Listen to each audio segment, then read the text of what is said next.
અમરેલીથી સમાચાર માનવભક્ષી સિંહણે હાહાકાર મચાવ્યો છે। રાજુલાના કોવાયા ગામ નજીક ચોંકાવનારી ઘટના બની કે જ્યાં સિંહણના કારણે લોકોમાં ભયનો માહોલ। માનવભક્ષી સિંહણે અહીં એકને ફાડી ખાધું હોવાના સમાચાર।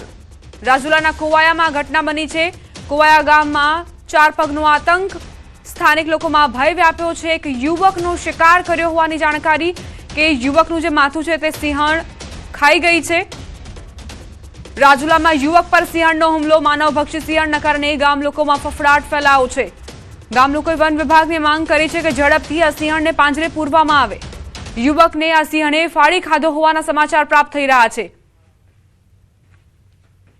રાજુલામાં યુવક પર સિંહણનો હુમલો, જે બાદ હવે વન વિભાગની ટીમ પ્રયત્ન કરી રહી છે કે આ સિંહણ કબજામાં આવી જાય। રાજુલાના કુવાયા ગામ નજીક ચોંકાવનારી ઘટના, સિંહણે યુવકનો શિકાર કર્યો, આખું શરીર ખાઈ ગઈ। સ્થળેથી પાંસળીના ટુકડા, અડધું ખાધેલું માથું મળ્યું। રોડ સાઈડમાં ઉભેલા યુવાનને સિંહણે પકડી લઈ આક્રમક રીતે શિકાર કરી મોતને ઘાટ ઉતાર્યો। મૃતક યુવાનની માત્ર ખોપડી મળી આવી છે। સ્થાનિક લોકોમાં ભયનો માહોલ ફેલાયો છે। રાજુલા રેન્જ વન વિભાગની ટીમ ઘટના સ્થળે પહોંચી છે।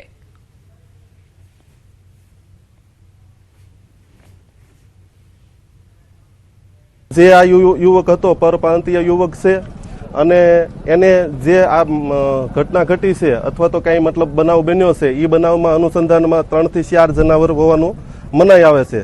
અને આ જનાવર આ માણસ જે અહીં બેઠો હતો એ માણસને ખેંચી અને સામેની સાઈડ લઈ ગયો છે અને ત્યાં બધું આખું મતલબ એમ કહે ને કે ભાઈ માથા સિવાય કાંઈ વધવા નથી દીધું। અમરેલીના સાવરકુંડલાના જૂના સાવર વિસ્તારમાં હિંસક પ્રાણીનો આતંક। વન્ય પ્રાણીના હિંસક હુમલામાં આધેડ ગુમ થયાનું અનુમાન। બૃહદ ગીર વિસ્તારના ખેડૂત છેલ્લા 8 દિવસથી ગુમ। વાડીમાંથી ટ્રેક્ટર અને લોહી લુહાણ કપડાં મળ્યા। આધેડના ભાઈ વાડીએ પહોંચતા લોહીના ખાબોચિયા અને કપડાં મળી આવતા ચકચાર મચી। સિંહ દીપડાનો વિસ્તાર હોવાથી વન વિભાગ અને પોલીસને જાણ કરાઈ। વન વિભાગે લોહીથી ખરડાયેલા કપડાં કબજે કરીને તપાસ શરૂ કરી। આસપાસ સિંહ અને દીપડાનું રહેઠાણ હોવાથી વન્ય પ્રાણીએ હુમલો કરી મૃતદેહ ઢસડી ગયો હોવાની આશંકા છે। ઘટના સ્થળે લોકોના ટોળેટોળા ઉમટ્યા। વિસ્તારમાં ભયનો માહોલ ફેલાયો। વન વિભાગ દ્વારા સમગ્ર વિસ્તારમાં સઘન સ્કેનિંગ અને સર્ચ ઓપરેશન શરૂ કરાયું। પ્રથમ દ્રષ્ટિએ સિંહ સહિતના વન્યજીવના હુમલાની સંભાવના। ગુમ ખેડૂતની શોધખોળ યથાવત। પછી વાડીએ એમનું ટ્રેક્ટર મળ્યું છે, એની વસ્તુ મળી છે, બધી બૂટ, ચપ્પલ છે, કોદાળી છે, એવું બધું મળ્યું છે। બાકી કઈ મળ્યું નથી અને કપડાં મળ્યા છે લોહીવાળા। પછી જાણ થતા પોલીસ સ્ટેશનમાં જાણ કરી અને ફોરેસ્ટ વિભાગને જાણ કરી છે। વન્ય પ્રાણીએ હુમલો કર્યો એવી આશંકા છે। અમરેલીના બગસરા પંથકમાં દીપડાના આટાફેરા। ઘંટિયાણ નજીક દીપડાના આટાફેરા સીસીટીવીમાં કેદ થયા। ઘંટિયાણથી નાની ધારી જતા માર્ગ પર આવેલા પેટ્રોલ પંપ પર દીપડો આવી ચડ્યો। પેટ્રોલ પંપ પર લાગેલા સીસીટીવી કેમેરામાં દીપડાની હિલચાલ કેદ થઈ। દીપડો દેખાતા આસપાસના વિસ્તારમાં લોકોમાં ભયનો માહોલ ફેલાયો છે। સીસીટીવી ફૂટેજમાં આ દીપડો કેદ થયો છે। દીપડાના આટાફેરા જુઓ। પેટ્રોલ પંપ પર દીપડાના આટાફેરા કેદ થયા છે, જે બાદ કર્મચારીઓમાં પણ ફફડાટ। અમરેલીની અલગ અલગ તસવીરો। કઈ રીતે અમરેલીમાં એક યુવકને સિંહણે ફાડી ખાધો અને વન્ય પ્રાણીઓનો જે હિંસક હુમલો સાવરકુંડલામાં જોવા મળ્યો, તે બાદ પણ લોકોમાં ભય વ્યાપ્યો છે। બગસરામાં દીપડાના આટાફેરા જોવા મળ્યા છે, એટલે વન્ય પ્રાણીઓના જે રહેણાંક વિસ્તારમાં આટાફેરા વધતા જઈ રહ્યા છે। માણસો પર જે હુમલા થઈ રહ્યા છે તે બાદ લોકોમાં ફફડાટ વ્યાપ્યો છે। એક બાદ એક આવી ઘટનાઓ સતત વધતી જઈ રહી છે। જંગલ વિસ્તાર ઘટવું અને સામે રહેણાંક વિસ્તારમાં વધારો, ત્યારે શિકારની શોધમાં આ જે વન્ય પ્રાણીઓ છે તે રહેણાંક વિસ્તારોમાં આવી ચડે છે।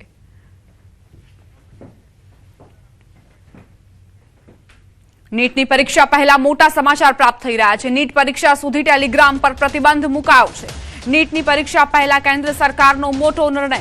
નીટની પરીક્ષાને જોતા આ મોટા સમાચાર। પરીક્ષા સુધી ટેલિગ્રામ પર પ્રતિબંધ ફરમાવવામાં આવ્યો છે। આ પહેલા અમદાવાદ સાયબર ક્રાઇમે 3 આરોપીઓને પકડ્યા હતા રાજસ્થાન અને હરિયાણાથી, જેઓ ટેલિગ્રામ પર છેતરપિંડી કરી રહ્યા હતા વિદ્યાર્થીઓ સાથે કે તેઓ નીટની પરીક્ષા પેપર તેમને ઉપલબ્ધ કરાવશે તેના નામે ઠગાઈ કરી રહ્યા હતા। અને હવે સરકારે આ મોટો નિર્ણય કર્યો છે, કારણ કે ટેલિગ્રામ પર એવા ગ્રુપ્સ ચાલી રહ્યા હતા કે જેઓ નીટ પરીક્ષાના નામે વિદ્યાર્થીઓને ટાર્ગેટ કરતા હતા।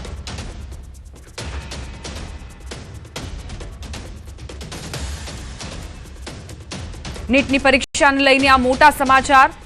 અત્યારે નીટની પરીક્ષા જે યોજાઈ રહી છે તેમાં સાવચેતી અને સતર્કતા ખૂબ જ જરૂરી છે, કારણ કે પેપર લીક બાદ વિદ્યાર્થીઓ રોડ રસ્તા પર આવી ગયા હતા અને પોતાના હકને લઈને, કારણ કે દર વખતે નીટ પેપર લીક બાદ વિદ્યાર્થીઓનું જે ભવિષ્ય છે તે જોખમમાં મુકાય છે.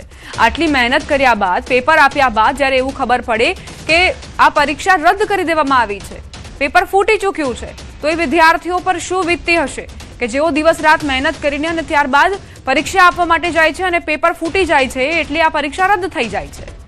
હવે સરકારે આ નિર્ણય કર્યો છે કે નીટ પરીક્ષા જ્યાં સુધી પુનઃ ન યોજાય ત્યાં સુધી ટેલિગ્રામ પર પ્રતિબંધ રહેશે, તેને ઓપરેટ નહીં કરી શકાય, તેમાં કંઈ પણ ગ્રુપ્સ જે ચાલતા હશે તે ઓપરેટ નહીં કરી શકે, વિદ્યાર્થીઓનો સંપર્ક નહીં કરી શકે કે વિદ્યાર્થીઓને સાથે છેતરપિંડી પણ નહીં કરી શકે.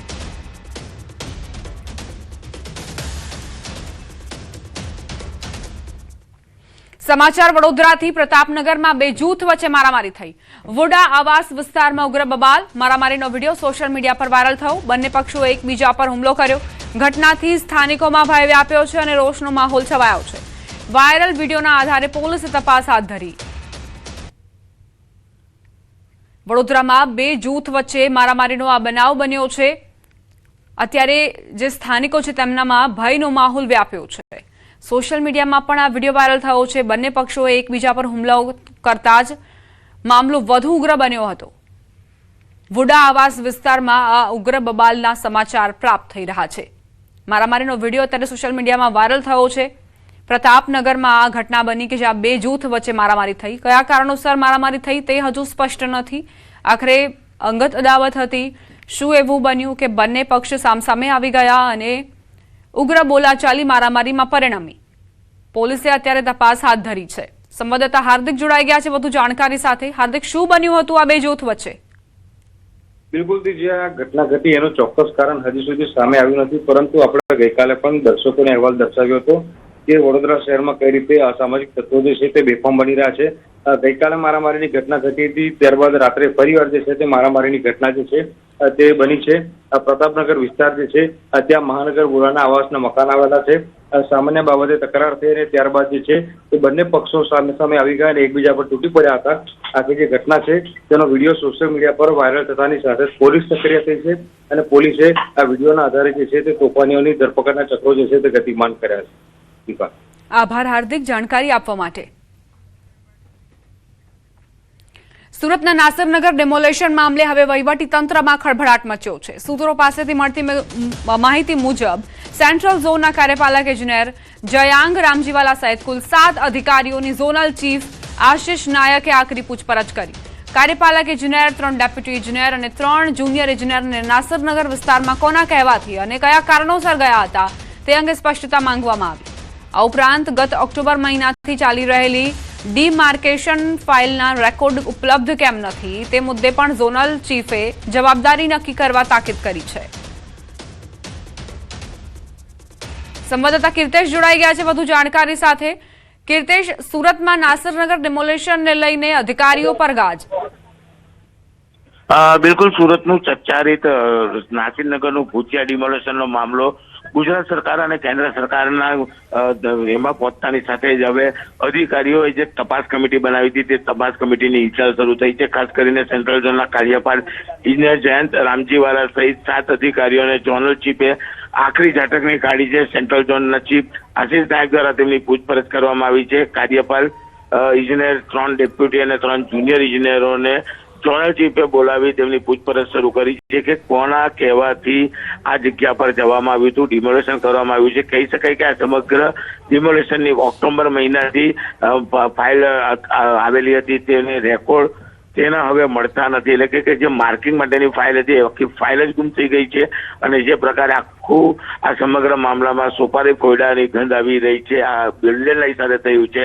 ત્યારે રાજ્ય સરકાર અને કેન્દ્ર સરકારની મધ્યસ્થી બાદ હવે જે તપાસ કમિટી છે તેને તપાસનો ધમધમાટ શરૂ કર્યો છે. સૌથી મહત્વની વાત છે કે જે તપાસ કમિટી બનાવવામાં આવી છે તેમાં 2 અધિકારી એવા છે કે જે ડિમોલેશન સમયે ઘટના સ્થળે હાજર હતા અને જેમના પર અનેક વખત ભ્રષ્ટાચારના આરોપ લાગી ચૂક્યા છે. તે આ તપાસ કમિટીમાં છે. હવે એ કમિટી અન્ય અધિકારીઓની પૂછપરછ કરે છે. એટલે કે સાચું દૂધનું દૂધ અને પાણીનું પાણી થાય તેવી શક્યતાઓ નહીવત દેખાઈ રહી છે.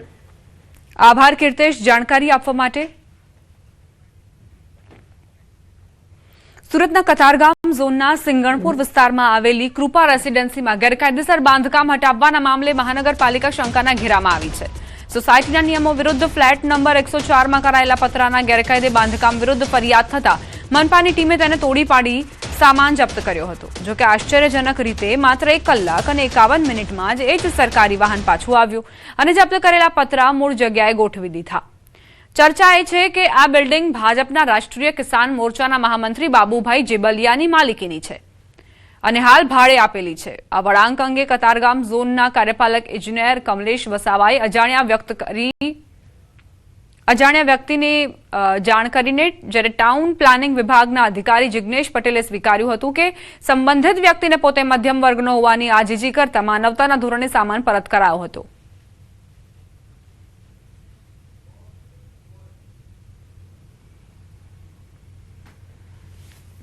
નીચેથી તો અમારું ઘર પેક જ છે। આ બિનકાયદેસર દુકાન છે ને એના કારણે પણ અમે કાંઈ વાંધો નથી ઉપાડ્યો, પણ એણે ઉપરથી પતરા નાખ્યા પાછા દુકાન ઉપર। પછી અમે એની અરજી કરી તો એ લોકો SMC વાળા આવીને તોડી ગયા ને પછી પાછું રિટર્ન કરી અને અત્યારે પછી પાછું એને રિપેર બી કરી આપ્યું બધું। એટલે કાંઈ હું આ પાછા કઈ રીતે મેકી ગયા, કોનો હાથ છે એના ઉપર, તો પાછું મેકી ગયા અને પાછું આ કરે છે। અરજી નાખીને તોડાવેલું હોય એ પાછું કરી જવાની શું જરૂર છે। સુરતનો આ બનાવ ખરેખર ચોંકાવનારો છે કે જ્યારે પતરા એ ગેરકાયદે હતા, તોડી પાડવામાં આવ્યા, મનપા તરફથી એક્શન લેવામાં આવ્યા, બિરદાવવા લાયક બાબત હતી, પરંતુ 1 કલાક ને 51 મિનિટમાં મહાનગરપાલિકાના અધિકારીઓ કર્મચારીઓને એવું કયું હૃદય પરિવર્તન થઈ ગયું કે તેઓ પાછા પતરા લઈને ત્યાં પહોંચે છે અને તેને ફિટ કરવામાં પણ હેલ્પ કરે છે, મદદ કરે છે। 2 અલગ અલગ દ્રશ્યો આપ જોઈ રહ્યા છો। એ જ વાહન છે, એ જ પ્રકારની કાર્યવાહી પહેલા જોવા મળી હતી જેની આશા સ્થાનિકો સેવી રહ્યા હતા, પરંતુ 1 કલાક 51 મિનિટમાં ખબર નહીં શું એવું થઈ ગયું, એવા કયા ફોન કોલ ગયા હશે કર્મચારીઓને કે પોતાની જે કાર્યવાહી હતી તે બાજુમાં મૂકીને પતરા પાછા આપવા ગયા, સુપરત કરવા ગયા, એ પતરાને ફિટ કરવા માટે પણ પોતે મદદ કરી છે। ગેરકાયદે ગણાવી તોડેલા પતરા ફરી સ્થળે મૂકવા માટે ગયા છે કર્મચારીઓ। તેમને કોણે આદેશ આપ્યા, કોના કહેવાથી આ થયું છે તે તપાસનો વિષય છે। ટૂંક સમયમાં મળશે એએમસી વિપક્ષ નેતા। કોંગ્રેસ નિરીક્ષકોએ ચૂંટાયેલા કોર્પોરેટરોની સેન્સ લીધી। વિપક્ષ નેતા માટે 3 કાઉન્સિલરોએ દાવેદારી કરી। નીરવ બક્ષી, શહેજાદ ખાન પઠાણ, હાજીભાઈ દાવેદાર ચૂંટાયેલા કાઉન્સિલરોએ આખરી નિર્ણય પાર્ટી હાઈકમાન્ડ પર છોડ્યો છે। ઝડપથી વિપક્ષ નેતા જાહેર કરવા કાઉન્સિલરોની રજૂઆત। નિરીક્ષકોએ તમામ કાઉન્સિલરો પાસેથી અભિપ્રાય માંગ્યા। નિરીક્ષકો પ્રદેશ પ્રમુખને રિપોર્ટ આપશે। પ્રદેશ પ્રમુખ અમિત ચાવડા આખરી નિર્ણય કરશે। સંવાદદાતા પ્રણવ જોડાઈ ગયા છે વધુ જાણકારી સાથે। પ્રણવ, એએમસીમાં વિપક્ષ નેતાને લઈને શું અત્યારે કામગીરી ચાલી રહી છે કોંગ્રેસમાં? ચોક્કસ, જે રીતે અમદાવાદ શહેરના મેયર, ડેપ્યુટી મેયર, ચેરમેન નિમણૂક થઈ છે ત્યારબાદ હવે મુખ્ય જે પદ માનવામાં આવે છે તે એએમસીના વિપક્ષ નેતાનું હોય છે। કારણ કે આ વખતે કોંગ્રેસ પાર્ટીને પોતાના ચૂંટાયેલા જે પ્રતિનિધિઓ છે, કોર્પોરેટરો છે, તેની સંખ્યા વધી છે। તેના કારણે મહાનગરપાલિકાને હવે વિપક્ષના નેતા ટૂંક સમયમાં મળવા જઈ રહ્યા છે। આ પ્રક્રિયા આખી કોંગ્રેસ પાર્ટી તરફથી કરવાની હોય છે। કોંગ્રેસ પાર્ટીએ પ્રદેશ પ્રમુખે તમામ નિરીક્ષકો નિમણૂક કર્યા હતા। ડોક્ટર હિમાંશુ પટેલ હોય, ચંદનજી ઠાકોર છે, એ તમામ નિરીક્ષકો દ્વારા તમામ ચૂંટાયેલા જે પ્રતિનિધિઓ હતા કોંગ્રેસ પાર્ટીના તેઓને સાંભળવામાં આવ્યા હતા, તેઓને અભિપ્રાય લેવામાં આવ્યો હતો। અભિપ્રાયમાં એ સ્પષ્ટ થયું છે 3 મુખ્ય દાવેદારો જોવા મળી રહ્યા છે। તેની અંદર નીરવ બક્ષી, દરિયાપુરના કોર્પોરેટર, શહેજાદ ખાન પઠાણ, પૂર્વ વિપક્ષ નેતા, અને હાજીભાઈ જેઓ સિનિયર કોર્પોરેટર છે। આ તેવા 3 મુખ્ય દાવેદારો છે અને તેમાંથી સૌથી પ્રબળ જે દાવેદાર માનવામાં આવે છે, ન્યૂઝલેન્ડ પાસે માહિતી મળી રહી છે તે પ્રમાણે, કે તેની અંદર નીરવ બક્ષી આ વખતે મહાનગરપાલિકાના વિપક્ષના નેતા બની શકે છે। તમામ કોર્પોરેટરોએ એક જ સૂર અપનાવ્યો છે કે પ્રદેશ હાઈકમાન્ડ એટલે અમિત ચાવડા આખરી નિર્ણય લે કે કોને વિપક્ષના નેતા બનાવવા છે।